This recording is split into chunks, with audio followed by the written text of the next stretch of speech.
Hello friends, let us now learn some important points about the drug pyrazinamide, abbreviated as PYZ or Z.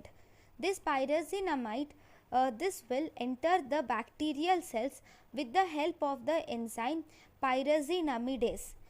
Now, this pyrazinoic acid, once it enters the bacterial cells, it gets accumulated in the acidic medium in the cells, and this will inhibit the mycolic acid synthesis by interacting with other fatty acid synthesis.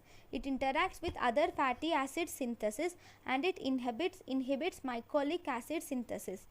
So this is mainly cidal to intracellular bacilli. It is cidal to intracellular bacilli or residual bacilli.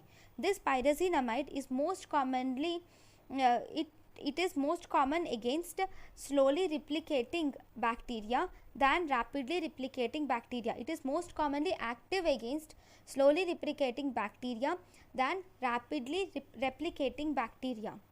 Then this is also cidal to residual bacilli. This is active in acidic medium.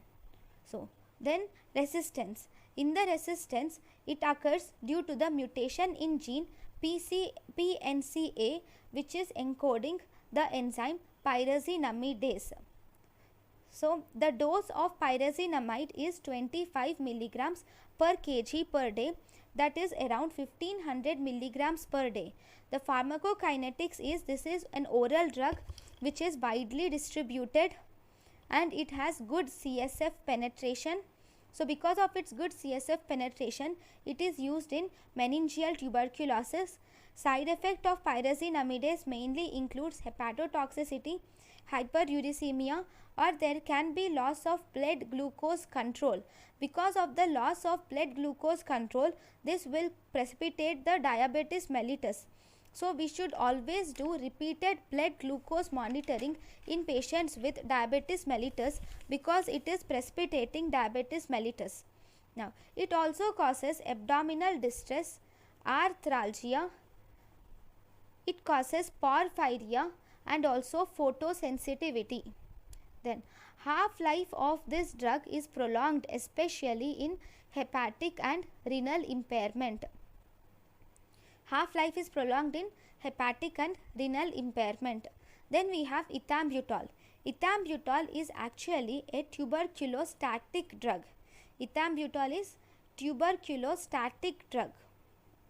Now if you see the mechanism of action of ethambutol, this ethambutol will inhibit the enzyme arabinosyl transferase.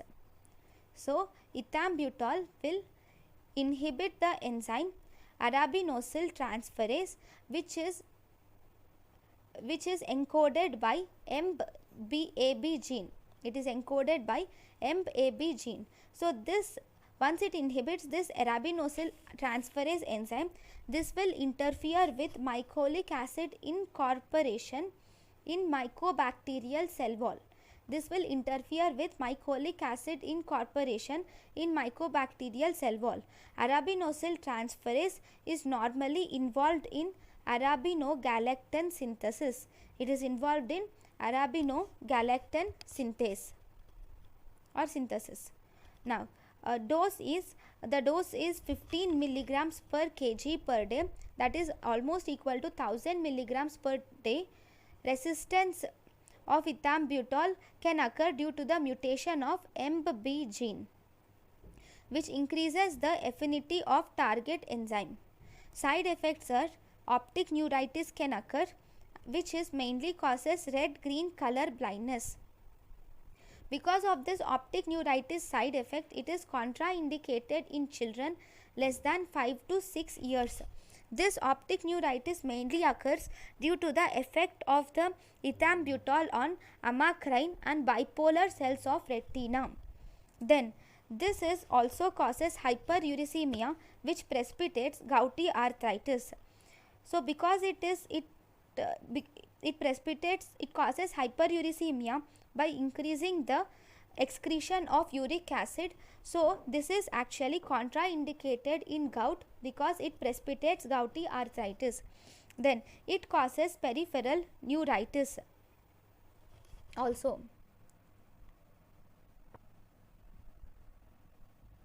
So the optic neuritis mainly occurs due to the effect of amacrine cells and bipolar cells of retina.